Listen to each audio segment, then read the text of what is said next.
So hello साथीहरू, स्वागत छ हजुरहरूलाई हाम्रो एउटा न्यू भिडियोमा। सो आजको यस भिडियोको टाइटल रहेछ हाम्रो most very very important question for class 12 2083 exam physics paper. So आजमा तिमीहरूले दुईवटा च्याप्टरको बारेमा क्वेसन एकदम भिपिआई भनिदिन्छु, जुन कि त्यो स्योर छ 100% नि छ, त्यो आउँछ नि आउँछ योपालि इक्जाममा, र त्यो इजी नि छ, त्यही भएर आउँछ। अनि यसको योपालिको इक्जाम त थाहै छ, अलि पेपर इजी आउँछ, सो नडराउने कहिले पनि। अब हामी क्वेसनतिर जाम भने अब सबैभन्दा पहिला के भन्छु, यहाँ साउन 2 देखि 3 गते हाम्रो इक्जाम स्टार्ट हुन्छ र आजदेखि लगभग 6 देखि 7 दिन बाँकी छ। सो जति मेहनत गरेछौ अब एक महिनामा, त्यतिलाई अब क्विक रिभिजन हान्ने र अब चिल हान्ने, मतलब टेन्सन नलिने, ओभरलोड नहुने कि म केही भन्दिनँ त्यस्तो।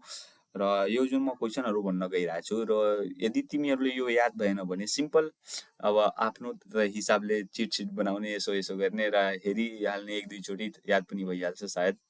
ल अब हामी सबैभन्दा पहिला इलेक्ट्रोन च्याप्टरको कुरा गऱ्यौँ भने सबैभन्दा पहिला इन्ट्रोडक्सन अफ इलेक्ट्रोन त स्योर नै हो, त्यो त आउँछ सायद, आउँछ नि आउँछ। अब मिल्कन ओइल ड्रप एक्सपेरिमेन्ट त्यो त थाहै छ सबैले, 100% योपालि यो आउँछ यो इक्जाममा। Millikan oil drop experiment to determine the charge of oil drop. यसमा के गर्ने, डायग्राम बनाउने, रेडियस निकाल्ने र चार्ज निकाल्ने, यति गरेपछि 4 नम्बर आउँछ, फिक्सै छ, यति नै आउँछ। अनि अब यो इलेक्ट्रोनबाट दुई तिनवटा म क्वेसन भनिदिइरहेको छु, जुन कि यो इन्ट्रोडक्सन भयो, यो मिल्कन ओइल ड्रप, अनि एउटा मोस्ट इम्पोर्टेन्ट जे थम्सअप।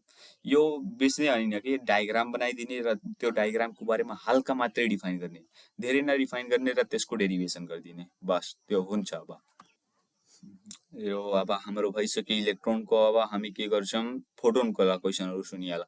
यदि तिमीहरू चाहन्छौ भने म यसको सर्ट नोट पनि बनाइदिन्छु, एकदम राम्रोले पढाइदिन्छु। अब टाइम नै छैन, किन ओभरलोड दिने, त्यही कारणले म अब छिटो छिटो क्वेसन नि यस्तो भन्न खोजेको। तर अब के गर्ने, यदि मतलब चाहिन्छ नि भने म गराइदिन्छु त्यसको पनि एउटा, अब कापी सापीमा लेखेर डेरिभेसन नि गराइदिन्छु, अनि डेफिनेसन पनि लेखाइदिन्छु, एकदम राम्रो सर्ट नोटहरू। सो यदि कमेन्ट गर्छु भने गराइदिन्छु। र अब हाम्रो फोटोनको कुरा गऱ्यो भने सबैभन्दा पहिला फोटोन त आउँछ नि आउँछ, जस्तै वाट इज फोटोन कहिले कहिले सोधिन्छ, तर फिक्स भन्न मिल्दैन यसलाई। अनि यो प्लाङ्क क्वान्टम थ्योरी नि इम्पोर्टेन्ट छ एकदम, यो मतलब सर्ट टपिकहरू हो, यसलाई याद गर्न त्यति मतलब प्रायोरिटी दिने है कि, एकदम प्रायोरिटी एकदम दिने कि, किनभने कहिले नि मतलब यस्तो छैन कि मतलब यो आउँदैन, 100% आउन नि सक्छ र 50-50 चान्स हुन्छ यसको, यो प्लाङ्क क्वान्टम थ्योरी र फोटोनको। तर यो जुन डेरिभेसनहरू छ, अब के जस्तै आइन्स्टिन मास इनर्जी रिलेसन, यो त 100% स्योर फोटोन च्याप्टरबाट आयो नि भने यही नै आउँछ, 100% छ।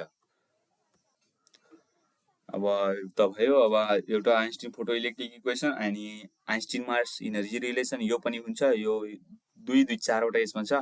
अनि यदि कहिले काहीँ आयो भने त्यो प्रोपर्टिज सोधिन्छ फोटोनको, जस्तै photon what is the properties of photons, write गरेर दुईदेखि 3वटा सोधिन्छ। त्यो सिम्पल के भनिदिने, यससँग चार्ज हुँदैन, यसको मास हुँदैन, यो इलेक्ट्रोम्याग्नेटिक वेभ रेडिएसन हो, यसै भनिदिने भइहाल्छ बस।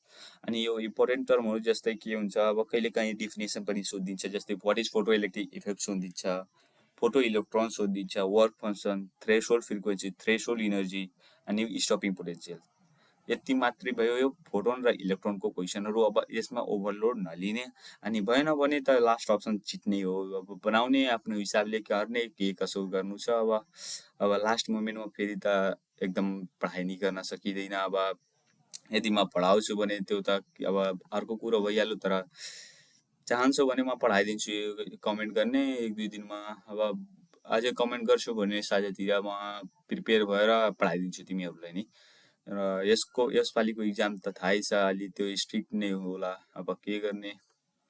ल बेस्ट अफ लक गाइज। अनि यदि भन्छौ भने म भिडियो बनाइदिन्छु, र भोलि हाम्रो लगभग के हो, भोलि सेमिकन्डक्टर र त्यो थर्मोडाइनामिक्सको गराइदिन्छु, यसको सर्ट नोट र मतलब त्यो इम्पोर्टेन्ट क्वेसनहरू।